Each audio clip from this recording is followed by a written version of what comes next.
The vote took less than 1 minute.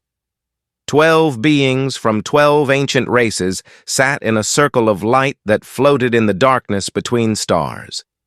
They had ruled the galaxy for longer than most species had existed. They called themselves the Tribunal, and their word was law. "The planet called Earth," said the speaker, its voice echoing across dimensions.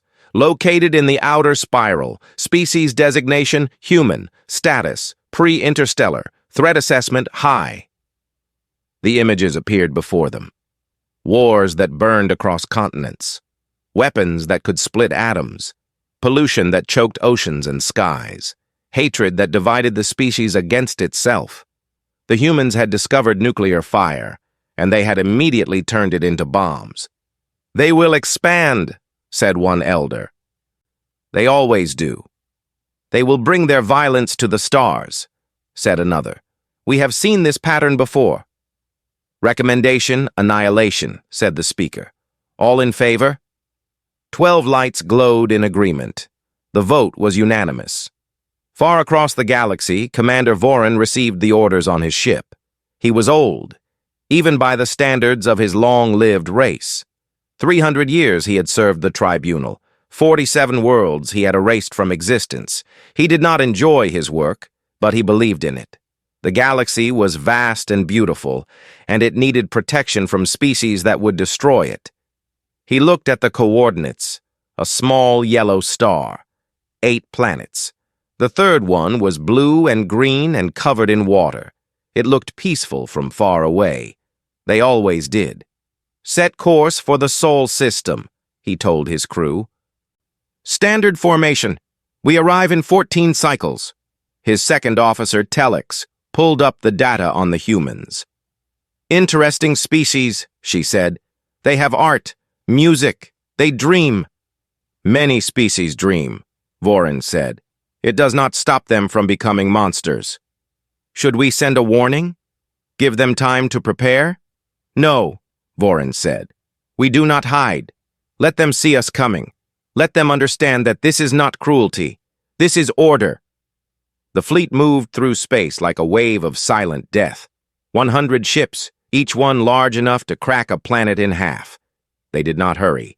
There was no need. On Earth, no one knew they were coming. People went to work. Children went to school. Lovers held hands in parks. Old men sat on benches and watched the clouds. The world turned and life continued, beautiful and ordinary and completely unaware. Kim Tae-ho was not like most people. He spent his nights looking at the stars. He worked at a small observatory in Daejeon, South Korea, monitoring radio signals from deep space. Most nights, he heard nothing but static. The universe was quiet, and he had begun to wonder if humanity was alone. Then, on a cold Tuesday evening, his equipment detected something strange. "That cannot be right," he whispered to himself. The signal was massive. It was not natural, and it was moving toward Earth at impossible speed.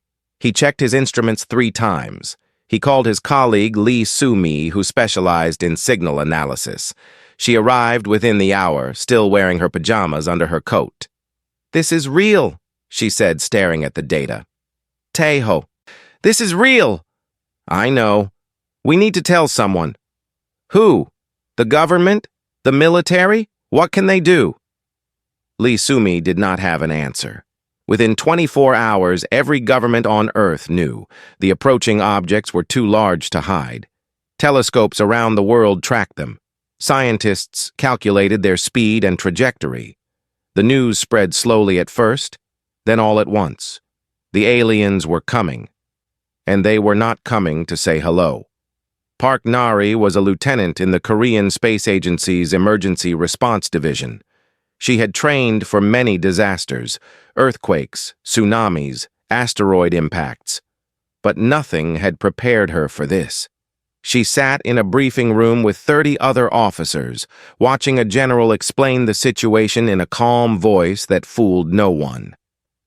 "The fleet will arrive in approximately 12 days, he said.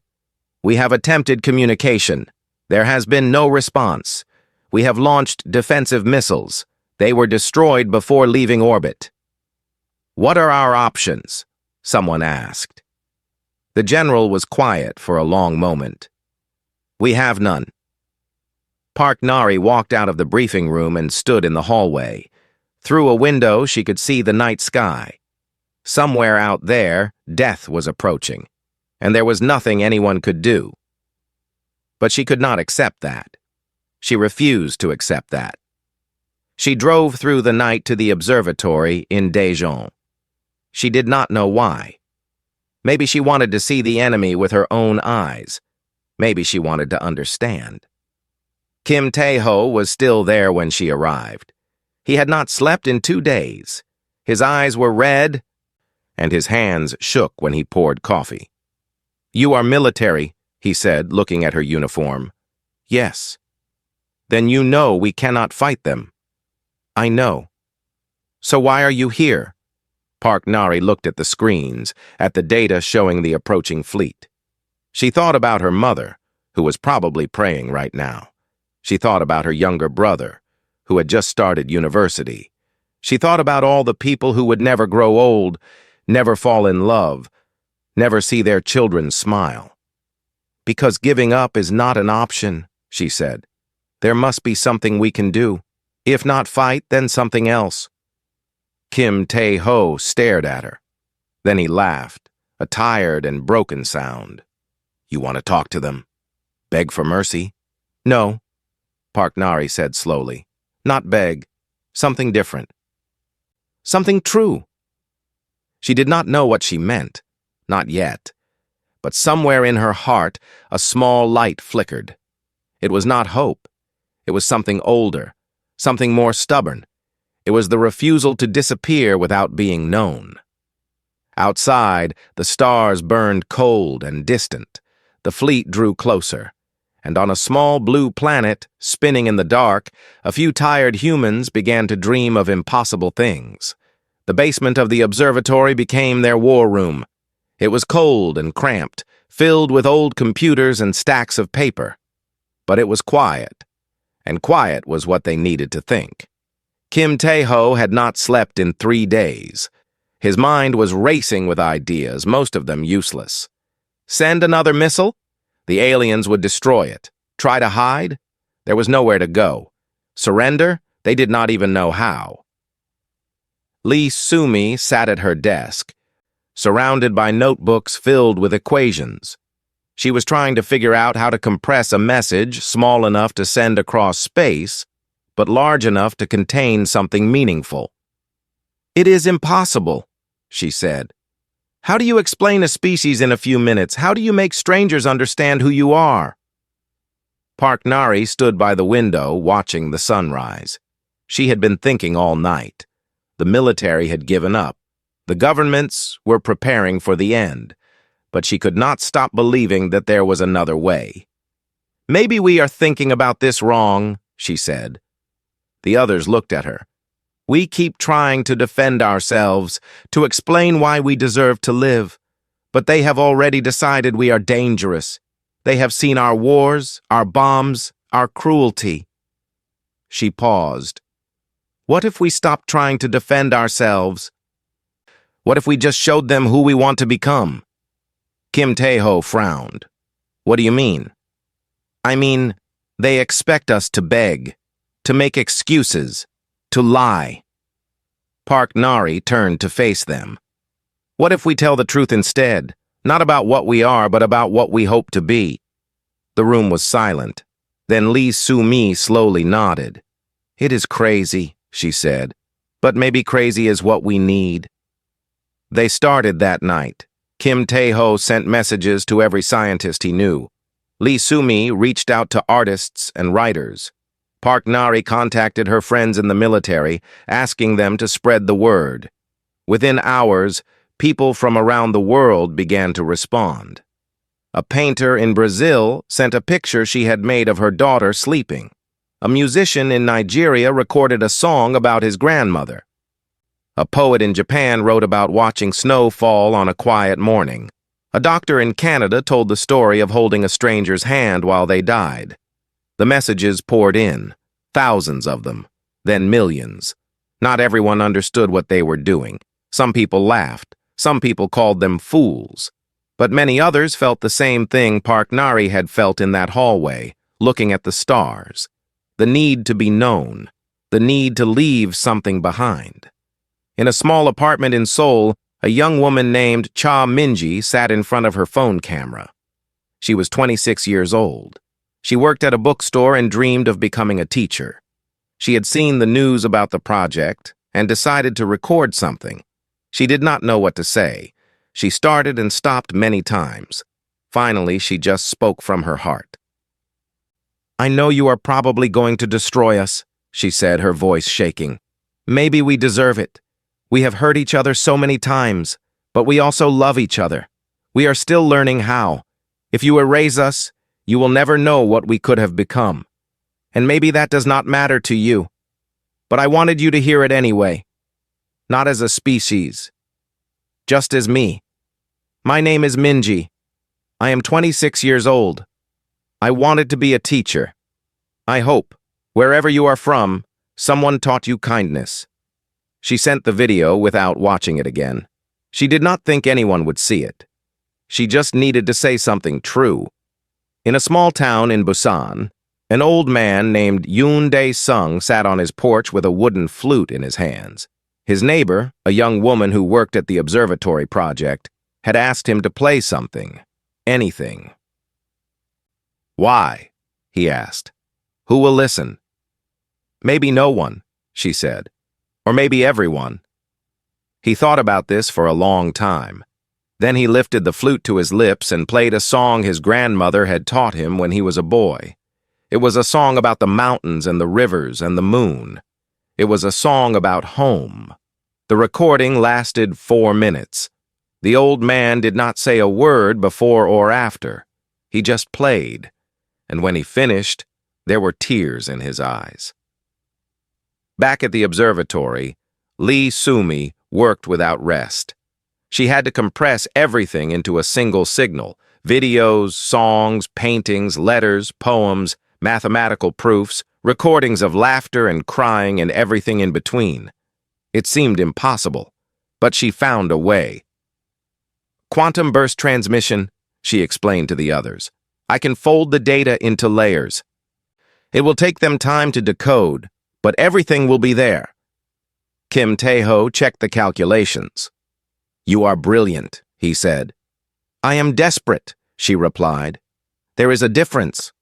On the last day before transmission, they gathered all the final pieces. Parknari had collected messages from soldiers who had laid down their weapons. Kim Tae-ho had found recordings of children singing in 100 different languages. Lee Sumi had added the last equations, the last songs, the last words. They looked at each other. They were exhausted. They were terrified. But they were also, in some strange way, proud. "This is us," Kim Tae-ho said quietly. "Everything we are. Everything we hope to be." He aimed the dish at the approaching fleet. The signal was ready. The universe was waiting. "Maybe they will not listen," Lee Sumi said. "Maybe they will not care," Parknari added. Kim Tae-ho nodded. "But at least they will know we tried." He pressed the button. The signal burst outward, not toward the fleet alone, but in every direction. It spread across the galaxy like a ripple in a pond. It carried the voice of an old man and his flute, the face of a young woman speaking about kindness, the dreams of a billion strangers who had never met but who all shared the same small, blue, fragile world. The message was simple. This is Earth. This is who we are. And somewhere in the cold darkness of space, the fleet received it. Commander Vorin was alone in his quarters when the signal arrived. He had been preparing for the final approach. In 12 hours, his fleet would reach the blue planet. In 13 hours, it would no longer exist. His console blinked with an incoming transmission. This was normal. Condemned species always tried to communicate at the end. They begged, they bargained. They made promises they could not keep. Vorin had heard it all before. He had learned to ignore it, but something made him pause. The signal was not directed at his fleet. It was omnidirectional. The humans were broadcasting to the entire galaxy. He frowned. This was unusual.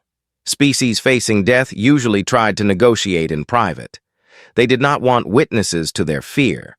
But these humans were different. They were shouting into the void, not caring who heard. His second officer, Telex, appeared at his door. "Commander, you should see this." "I am aware of the transmission." "Have you opened it?" "No, there is no point." Telex hesitated. "With respect, sir, I think there is. This is not like the others." Vorin studied her face. Telex had served with him for 60 years. She was not one for sentiment. If she thought this was worth seeing, perhaps it was. He opened the file. The data unfolded across his neural interface like a flower blooming in fast motion. Images, sounds, words, numbers, colors, and textures all layered together in a complex pattern that took his processors several seconds to decode. The first thing he saw was a drawing. A child had made it with colored pencils. It showed a family standing in front of a small house. The sun was smiling. The people were holding hands. It was simple. It was crude. And for some reason, Vorin could not look away. The next piece was a song. An old man playing a wooden instrument. The melody was slow and sad and beautiful. It spoke of mountains and rivers and a home that existed only in memory. Vorin did not understand the words, but he understood the feeling. Loss, longing, love. Then came the faces, thousands of them, millions. People of every age and color, speaking in languages he had never heard. His translation systems worked overtime, converting their words into meaning. A mother talking about her children, a soldier explaining why he stopped fighting, a scientist describing the moment she first saw the stars, a dying man forgiving the brother who had wronged him, a girl, no more than 8 years old, reading a poem about a butterfly. Vorin watched for hours.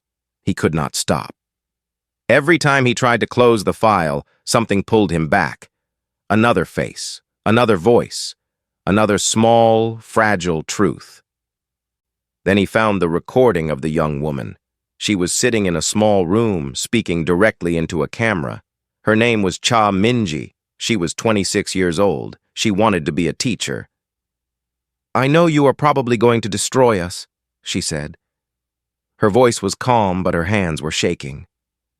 "Maybe we deserve it. We have hurt each other so many times. But we also love each other. We are still learning how." Vorin leaned forward. "If you erase us, you will never know what we could have become. And maybe that does not matter to you. But I wanted you to hear it anyway, not as a species, just as me." She paused, took a breath. "My name is Minji. I am 26 years old. I wanted to be a teacher. I hope, wherever you are from, someone taught you kindness." The recording ended. Vorin sat in silence for a long time. He had destroyed 47 worlds. He had seen countless species beg for mercy. They always talked about their achievements, their technology, their potential. They tried to prove they were useful. They tried to prove they were strong. But this woman had done neither. She had simply told him her name, her age, her dream. She had wished him kindness. It was the smallest thing, and it shattered something inside him. He thought about his own world, his own people. Did they know kindness? Had anyone taught him? He searched his memories and found only duty, only orders, only the cold logic of necessity. The humans were violent. Yes, they were dangerous. Yes. But they were also this strange, beautiful, broken reaching toward something better. This stubborn hope in the face of certain death. He closed the file. Then he called his fleet. "All ships, halt your approach." Telex stared at him. "Commander, we will hold position until further notice." "Sir, the tribunal's orders are clear. Annihilation is scheduled for—" "I am aware of the orders." Vorin's voice was steady, but something had changed in his eyes. "I am requesting a review." The bridge was silent. No commander had ever requested a review. The tribunal's decisions were final. To question them was unthinkable. But Voran had spent 300 years following orders without question. He had destroyed 47 worlds without hesitation. He had believed he was protecting the galaxy from chaos. Now, for the first time, he wondered if he had been wrong. "Send a message to the tribunal," he said. "Tell them I have new evidence. Tell them the humans are different." Telex nodded slowly. "Yes, Commander." The fleet stopped. 100 ships hung motionless in the darkness, waiting. On Earth, no one knew what had happened. They only knew that the aliens had not arrived when expected. The countdown had paused. The end had not come. In the observatory basement, Kim Tae-ho watched his screens with disbelief. "They stopped," he whispered. "They actually stopped." Park Nari stood beside him, her hand pressed against the glass as if she could touch the distant stars. "Maybe they heard us," she said. "Maybe," Lee Sumi agreed, "or maybe they are just preparing something worse." But deep in her heart, she did not believe that. Something had changed. She could feel it. The way you feel a storm passing. The way you feel the first warmth of spring after a long winter. Somewhere out there, someone was listening. And for the first time in days, she allowed herself to hope. The tribunal had not convened for an emergency session in 8,000 years. The last time had been to debate the fate of a species that had developed a weapon capable of destroying stars. That species had been erased. The weapon had been forgotten. The universe had continued. Now, the 12 elder races gathered again. Their forms flickered in the great chamber, beings of light and shadow, and things that had no name in any human language. They had ruled the galaxy since before Earth's sun had formed. They had seen civilizations rise and fall like waves on an endless ocean, and they were not happy to be disturbed. "This is unprecedented," said the speaker. "A commander has never requested a review before." "Then perhaps it is time for precedent to change," said Elder Corvin, the oldest of them all. His form was faint, almost transparent. He had lived for so long that even other immortals found him unsettling. "Let us hear what he has to say." Commander Voran appeared before them. He had never stood in this chamber before. The weight of their attention pressed down on him like a physical force. But he did not look away. "Speak," said the speaker. Voran took a breath. He did not need to breathe, not really, but the humans had reminded him of small rituals, small gestures, small moments that carried meaning beyond their size. "I have destroyed 47 worlds," he began. "I have followed the tribunal's orders without question. I believed I was protecting the galaxy from violence and chaos. I still believe that is necessary work." "Then why are we here?" asked one of the elders, impatient. "Because the humans are different." A ripple of amusement passed through the chamber. It was not kind. "Every species believes they are different," said another elder. "Every species believes they deserve to survive. This is not evidence. This is vanity." "I agree," Voran said. "That is why I ignored their transmission at first. I expected begging, bargaining, excuses." He paused. "I did not find any of those things." He activated the recording. The chamber filled with the image of Chaminji, the young woman with shaking hands and steady eyes. "My name is Minji. I am 26 years old. I wanted to be a teacher. I hope, wherever you are from, someone taught you kindness." The recording ended. The chamber was silent. "This is your evidence?" the speaker asked. "One human speaking words?" "No," Voran said.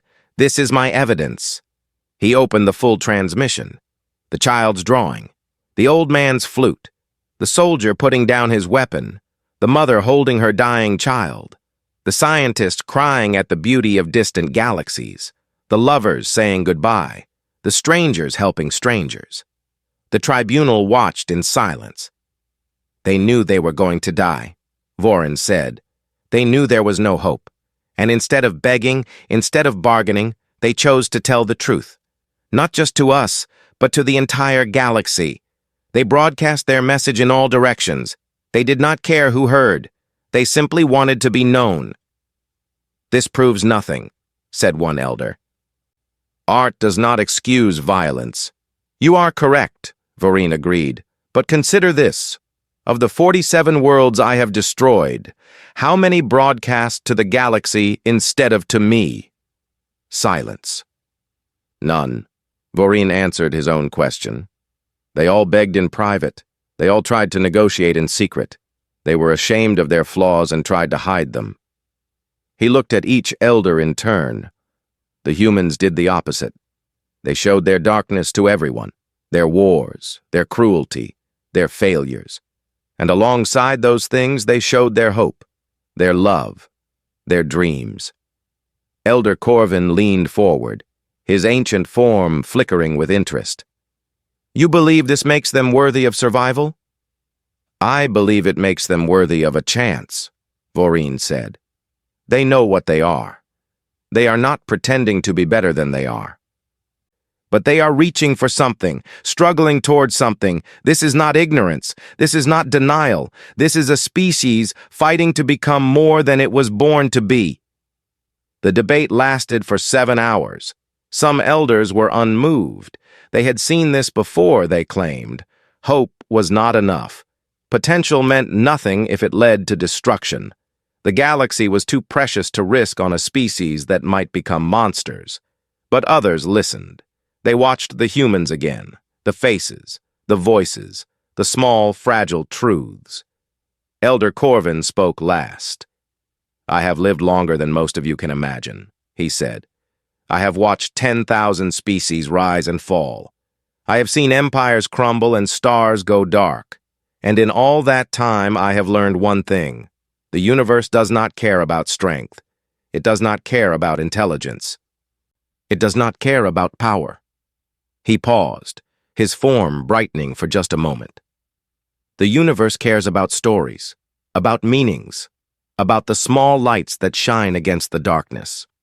He gestured toward the frozen image of Cha-Minji, her face captured forever in that moment of vulnerable courage. This woman did not beg. She did not bargain. She simply told us her name and wished us kindness. And in doing so, she did something none of our great civilizations have ever done. She reached across the void and touched something we had forgotten we possessed. What is that? Asked the speaker. Wonder, said Elder Corvin. The capacity to be surprised, to be moved, to be changed. The vote was called. 7 in favor of survival, 5 against. Earth would live. Commander Vorin received the verdict in silence. He had not expected to succeed. He had not expected to feel what he felt now, this strange sensation in his chest that the humans might call relief. He opened a channel to his fleet. All ships, withdraw. The planet Earth has been granted a stay of annihilation. We are returning to base. The fleet turned slowly, 100 ships pivoting away from the small blue world they had come to destroy. On the bridge, Telex watched the blue planet grow smaller on their screens. Do you think they will know, she asked, what we almost did?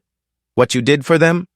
No, Vorin said, and it is better that way. They should not live in gratitude. They should live in purpose. He took one last look at Earth, at its swirling clouds and green continents and vast blue oceans.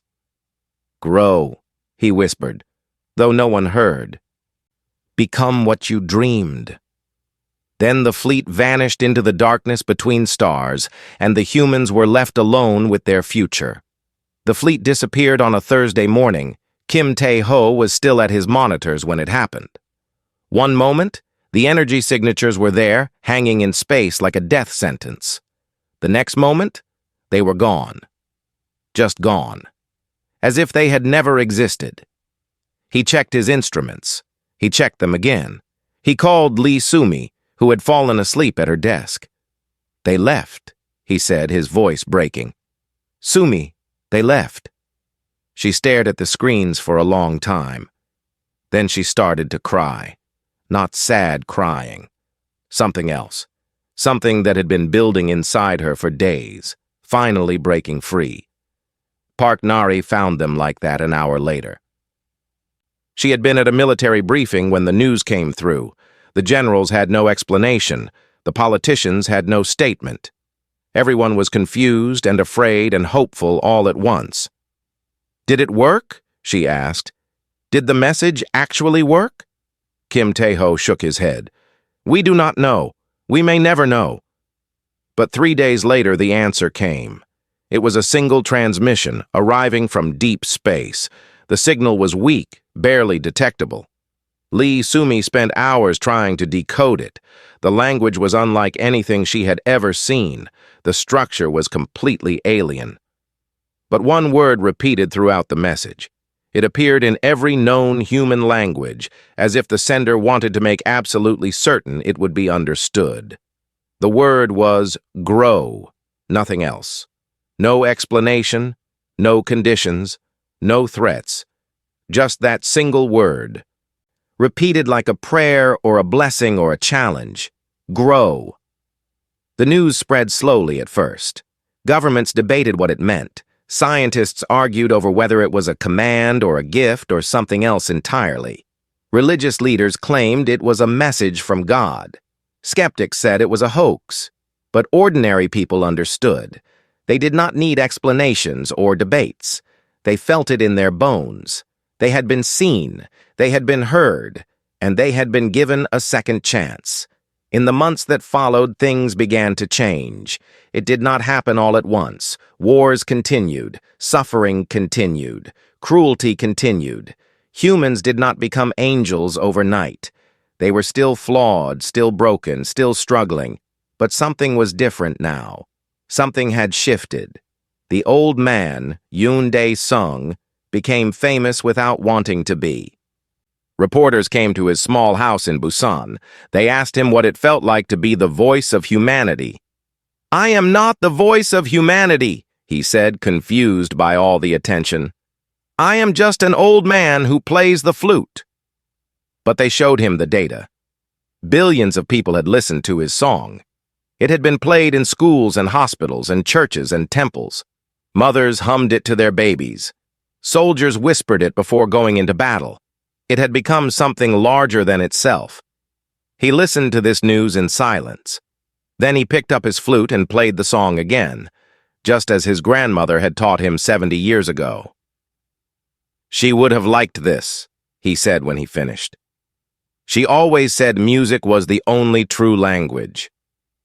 Chaminji did not become famous. Her video had been seen, but she had never given her full name. She returned to her normal life, working at the bookstore, saving money for school. But she did become a teacher, just as she had dreamed. She taught elementary school in a small town outside Seoul. Her students loved her. She was patient and kind and always believed in them, even when they did not believe in themselves. One day, years later, a student asked her about the alien message. "Were you scared?" the girl asked, "when you thought the world was going to end?" Minji thought about this for a long time. "Yes," she said finally. "I was very scared, but I was also sad. Sad that we might disappear without anyone knowing who we were." "But they did know," the girl said. "They listened." "Yes," Minji smiled. They listened. Kim Tae-ho and Lee Soo-mi continued their work at the observatory. But now they had funding, real funding. A global coalition had formed to support deep space research. New telescopes were built. New signals were analyzed. Humanity was no longer just watching the stars. They were reaching for them. Park Nari left the military. She could not explain why, not in words that made sense. She just knew that her path had changed. She became an advocate for international cooperation, traveling the world to build bridges between countries that had once been enemies. "We almost lost everything," she told audiences around the globe, "and the only thing that saved us was our willingness to be honest about who we are. We cannot afford to hide from each other anymore. We are one species, on one planet, looking up at the same sky." It was not easy. Nothing worth doing ever is. There were setbacks and failures and moments when it seemed like nothing had changed at all, but something had changed. Deep down, in the hearts of billions of people, something had taken root. The message had not been a miracle. It had been a seed. And seeds, given enough time and care, can grow into forests. Years passed, then decades. The generation that had lived through the crisis grew old. Their children grew up hearing the stories. Their grandchildren learned about it in school, the way students once learned about world wars and moon landings. The fleet never returned. No other aliens made contact. Humanity was still alone in the vast darkness of space. But they were no longer afraid. They remembered that once, a long time ago, they had stood at the edge of extinction. They had looked into the face of death and chosen not to beg. They had chosen instead to tell the truth about themselves, their beauty and their ugliness, their violence and their love, their failures and their dreams. And someone, somewhere, had listened. On quiet nights, when the stars were bright and the world was still, people would sometimes look up at the sky and wonder, were the aliens still out there? Were they watching? Did they remember the small blue planet that had refused to disappear without being known? No one could answer those questions, but it did not matter. What mattered was what the humans did next.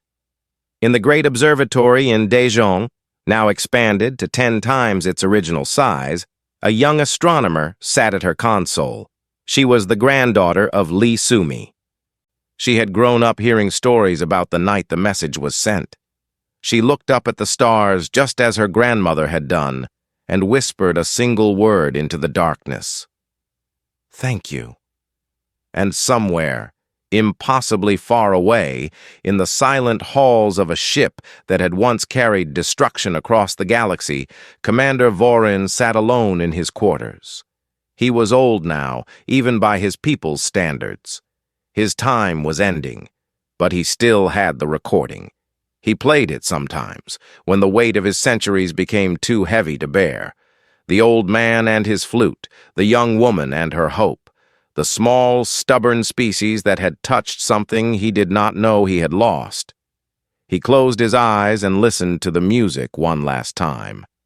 Then, finally, he understood what it meant to be alive.